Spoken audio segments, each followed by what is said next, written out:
दोस्तों, ये कहानी एक कश्मीरी पंडित की है जिसका देश के प्रति योगदान अनन्य साधारण है। ये वही इंसान है जिसने हमारे देश की एक्सटर्नल इंटेलिजेंस एजेंसी रॉ की स्थापना की। ये वही इंसान है जिसने 1971 के भारत पाकिस्तान युद्ध में निर्णायक भूमिका निभाई ताकि बांग्लादेश का निर्माण हो सका। ये वही इंसान है जिसने NSG यानी कि नेशनल सिक्योरिटी गार्ड्स की स्थापना की, जो आज भारत की आतंकवाद के खिलाफ लड़ने में सबसे एलीट एजेंसी है। इसके अलावा भी कई ऐसे बड़े काम इस शख्स ने किए हैं जो एक जिंदगी में करना शायद मुमकिन ना हो। इस शख्स का बचपन बहुत ही गरीबी में बीता। घर पर शाम को चूल्हा जलेगा या नहीं इसका पता नहीं होता था। यह शख्स जब महज 5 साल का था तब उसके पिता गुजर गए। इतनी डिफिकल्ट सिचुएशंस होने के बावजूद हिम्मत ना हारते हुए जिस तरह से इस शख्स ने कामयाबी के नए पायदान अचीव किए हैं वो काबिले तारीफ है। ये ऐसा एकमेव इंसान है जो भारत के 3 प्रधानमंत्रियों का निजी सलाहकार रह चुका है। उतना ही नहीं तो हिंदुस्तान के इतिहास में ये एकमेव ऐसा शख्स है जिसने भारत की तो एक्सटर्नल एजेंसी खड़ी की ही, लेकिन साथ में साथ किसी और देश के भी एक्सटर्नल एजेंसी खड़ी करने में उस देश की इस शख्स ने मदद की। मैं बात कर रहा हूं रामनाथ काओ की। रामनाथ काओ को मुखबिरी के क्षेत्र का, एस्पियोनाज के फील्ड का पितामह माना जाता है। एक स्पाई किस हद तक देश की सेवा कर सकता है उसका ज्वलंत उदाहरण है रामनाथ काओ की जिंदगी। रामनाथ काओ का व्यक्तित्व और उनका योगदान इस हद का था कि उनके साथ काम करने वाले लोग खुद को काओ बॉयज कहकर बुलाते हैं। अपने साथ काम करने वालों में ये RNK के नाम से जाने जाते थे।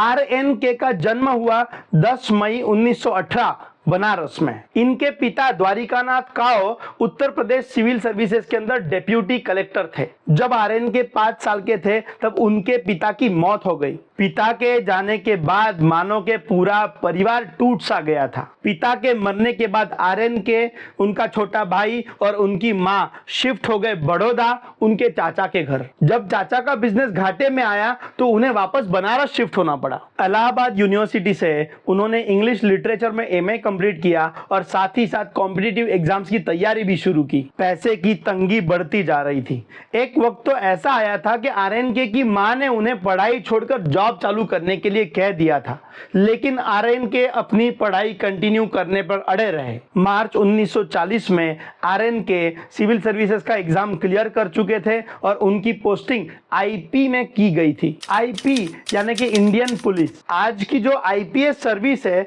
वही तब की IP थी। IP में सिलेक्ट होने के बाद RNK की लाइफ बदल गई। उनका काम करने का तरीका बाकियों से काफी अलग था।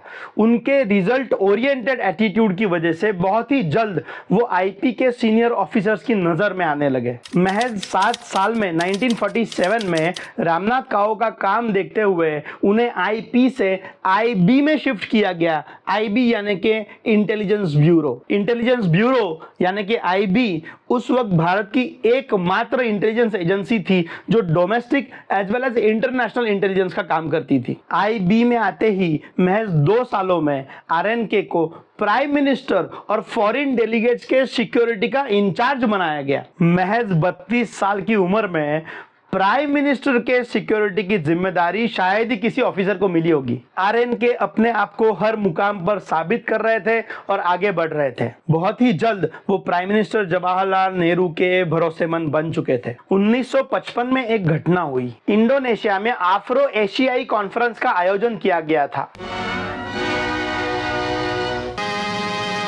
Afro-Asian Conference at Bandung, being the first of its kind ever held, naturally aroused great local interest as well as worldwide attention.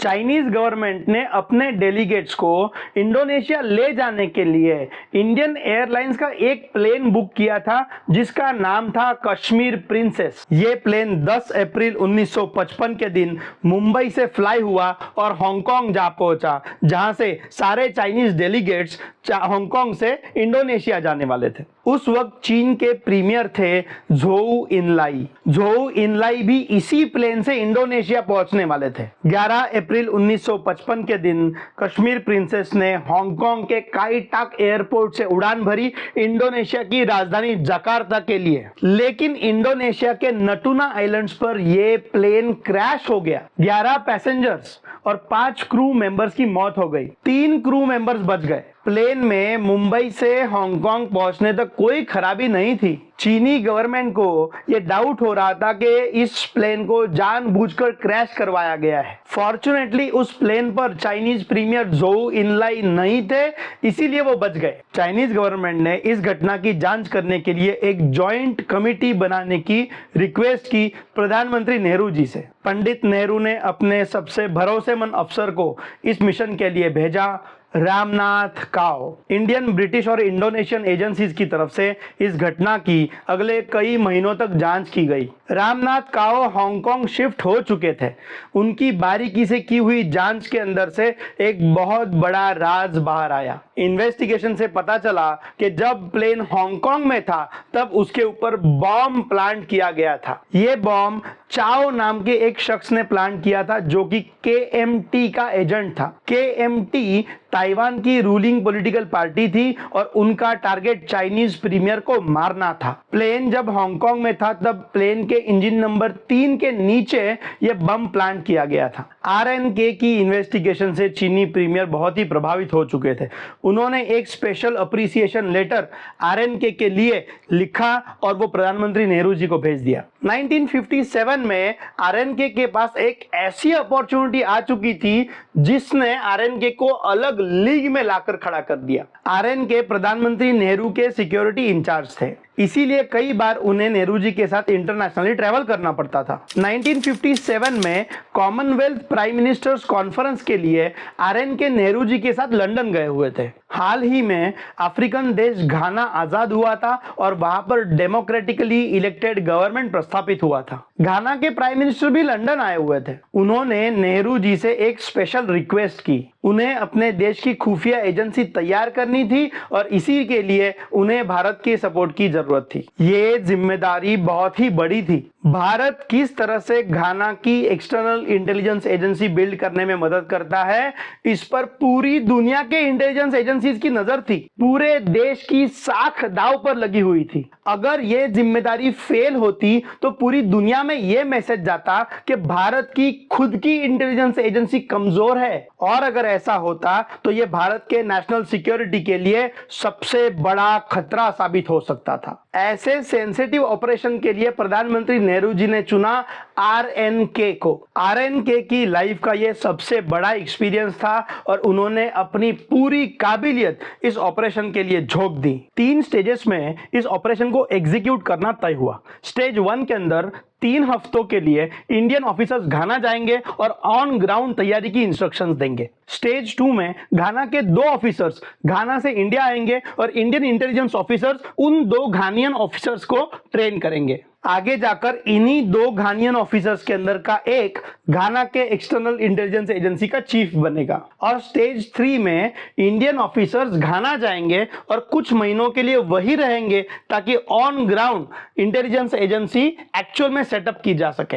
यह मिशन RNK की तरफ से बहुत ही सक्सेसफुली कंप्लीट किया गया। दुख की बात यह थी कि घाना की एक्सटर्नल इंटेलिजेंस एजेंसी सेटअप करने के बाद जब RNK घाना से इंडिया आए, उसके कुछ ही महीनों में घाना के अंदर मिलिट्री रिवोल्ट हुआ और मिलिट्री शासन लागू हो गया। लेकिन अच्छी बात यह थी कि इसी मिलिट्री रिवोल्ट के बारे में घाना के प्रधानमंत्री क्वामे नकुरमा को इसी एक्सटर्नल इंटेलिजेंस एजेंसी के ऑफिसर्स ने समय रहते ही आगाह कर दिया था। इसीलिए वो मिलिट्री के हाथ नहीं आए और पड़ोसी देश कॉन्गो के अंदर जाके छुप गए। RNK की कामयाबी दिन दोगुनी और रात चौगुनी बढ़ रही थी और तभी उन्हें एक बहुत बड़ा झटका लगा। ये झटका इतना बड़ा था कि पूरा देश हिल चुका था। 1962 में भारत का चीन के साथ युद्ध हुआ, जिसमें भारत की हार हुई।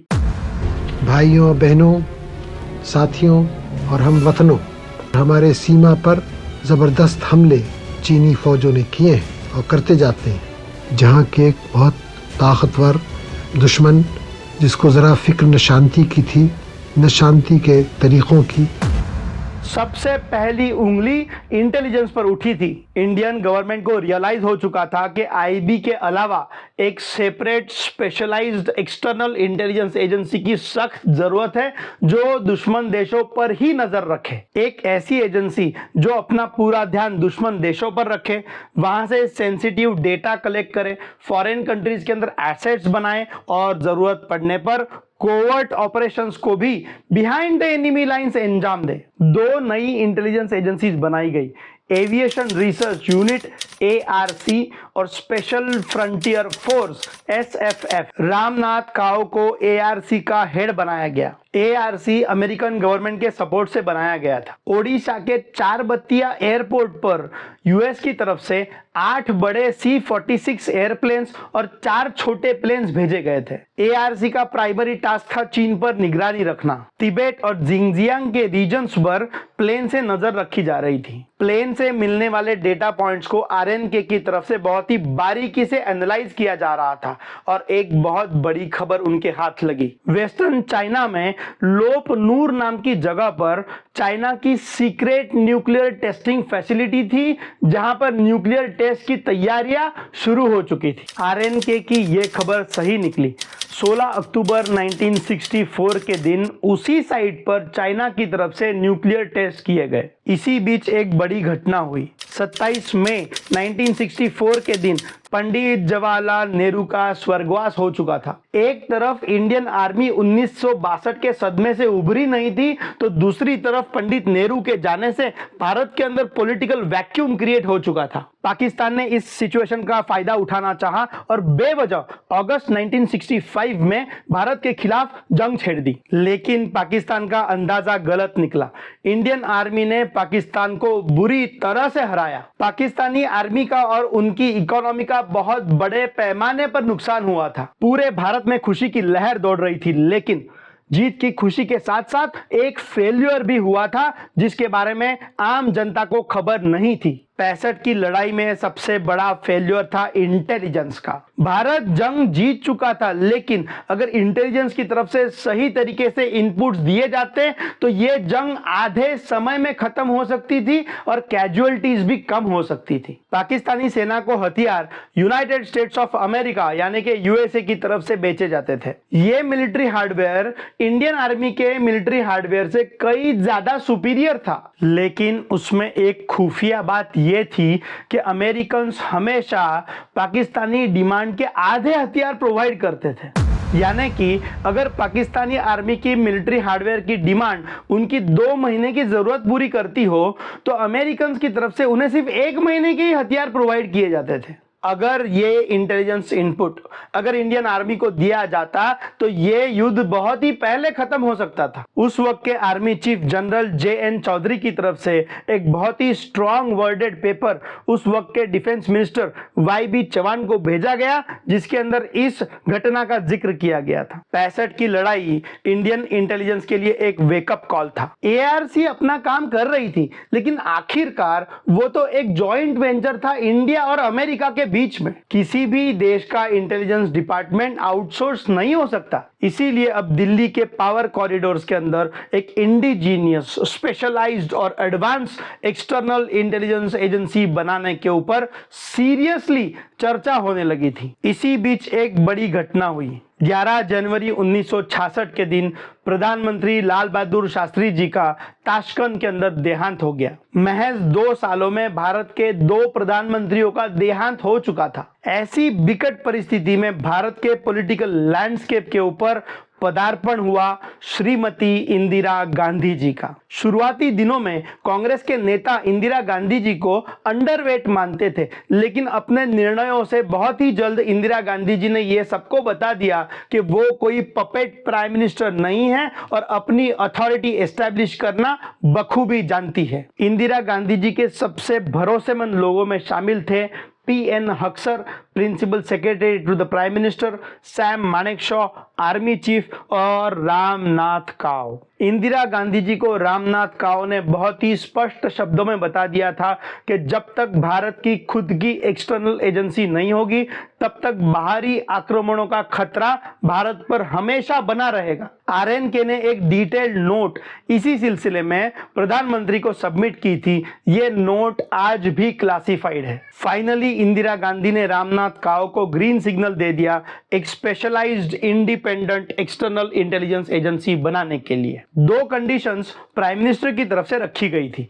एक, ये एजेंसी मल्टी डिसिप्लिनरी होगी, मतलब भारत सरकार के सभी डिपार्टमेंट के ऑफिसर्स इस एजेंसी के अंदर रिक्रूट होने के लिए एलिजिबल होंगे और सिर्फ आईपीएस कैडर से ऑफिसर्स को इस एजेंसी के अंदर रिक्रूट नहीं किया जाएगा। और दूसरी कंडीशन ये थी कि टॉप के 2 लेवल तक इस एजेंसी में टॉप के 2 लेवल के ऑफिसर्स की अपॉइंटमेंट डायरेक्टली प्रधानमंत्री ऑफिस की तरफ से की जाएगी। आरएनके ने ये दोनों कंडीशंस मान ली और वो इस नई एजेंसी के प्लानिंग के अंदर जुट गए। कुछ महीनों की मशक्कत के बाद फाइनली पूरी प्लानिंग तैयार हो चुकी थी। आरएनके का अब तक का सारा एक्सपीरियंस और घाना की एक्सटर्नल एजेंसी सेटअप करते वक्त जो भी अनुभव उन्होंने हासिल किया था वो सारा अनुभव दांव पर लगा था। आरएनके की तरफ से यह पूरा प्लानिंग प्राइम मिनिस्टर के सामने पेश किया गया। उस वक्त के कैबिनेट सेक्रेटरी डीएस जोशी ने इस एजेंसी के नाम के लिए एक प्रस्ताव दिया, research and analysis wing, RNAW यानी कि रॉ।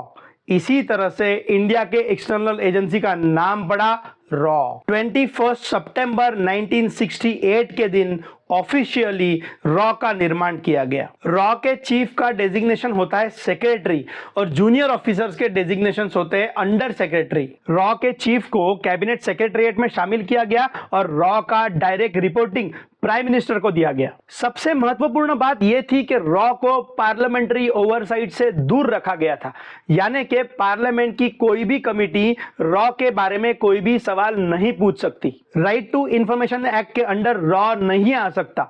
रॉ का ऑपरेशन पूरी तरह से कॉन्फिडेंशियल ही रहेगा। आरएनके को रॉ का सबसे पहला चीफ बनाया गया। अगले 9 साल तक रामनाथ काव रॉ के चीफ बने रहे। दोस्तों, दुनिया की सारी इंटेलिजेंस एजेंसीज का अब तक का रिकॉर्ड है कि उनके निर्माण के बाद उन्हें एस्टैब्लिश होने में करीब करीब 15 से 20 साल का वक्त लगता है। फॉरेन कंट्रीज में अपना नेटवर्क खड़ा करना, एसेट्स क्रिएट करना, उन्हें परखना, अगर कोई डबल एजेंट है तो उसे एलिमिनेट करना, फॉरेन कंट्रीज के सेंसिटिव डेटा पॉइंट्स को हैक करना, इन सभी कामों में बहुत वक्त लगता है। लेकिन रॉ की बात ही कुछ और थी। रॉ की स्थापना के महज 3 सालों में इंडिया पाकिस्तान वॉर हुआ और बांग्लादेश का निर्माण किया गया। इस वॉर में सबसे बड़ी भूमिका अगर किसी ने निभाई हो तो वो रॉ ने निभाई थी। ईस्ट पाकिस्तान में अवामी लीग के कार्यकर्ताओं से संधान साधना, उन्हें हथियार और पैसे भेजना, पाकिस्तानी सेना में अपने एसेट्स क्रिएट करना, मुक्ति बाहिनी का निर्माण करना, उन्हें गोरिल्ला वॉरफेयर के लिए ट्रेन करना, यह सब कुछ रॉ की तरफ से किया गया था। 3 दिसंबर 1971 के दिन पाकिस्तान की तरफ से अचानक ऑपरेशन चेंगिज खान लॉन्च किया गया, जिसके अंदर पाकिस्तानी एयरफोर्स की तरफ से भारत के फॉरवर्ड एयर बेसेस के ऊपर बॉम्बिंग की गई। लेकिन इस अटैक में ना तो एक भी इंडियन सोल्जर घायल हुआ, ना तो एक भी इंडियन एयरप्लेन डिस्ट्रॉय किया गया। उसकी वजह यह थी कि रॉ ने अपना एक एसेट उस वक्त के पाकिस्तान के तानाशाह जनरल याह्या खान के ऑफिस में ही प्लांट किया हुआ था। ऑपरेशन चेंगिज खान की खबर रॉ को 3 दिन पहले ही मिल चुकी थी और रॉ ने इंडियन एयरफोर्स को इंटीमेट कर दिया था। 1968 से लेकर 1971 तक महज 3 सालों में जिस तरह से रॉ को रात दिन की मेहनत से आरएनके ने बनाया है वो काबिले तारीफ है। रामनाथ काव जी के जिंदगी के बारे में जितनी कहानियां बताई जाए उतनी कम है, लेकिन इस वीडियो में इतना ही। अगर आपको ये कहानी पसंद आई हो तो हमारे चैनल को जरूर सब्सक्राइब कीजिएगा। धन्यवाद।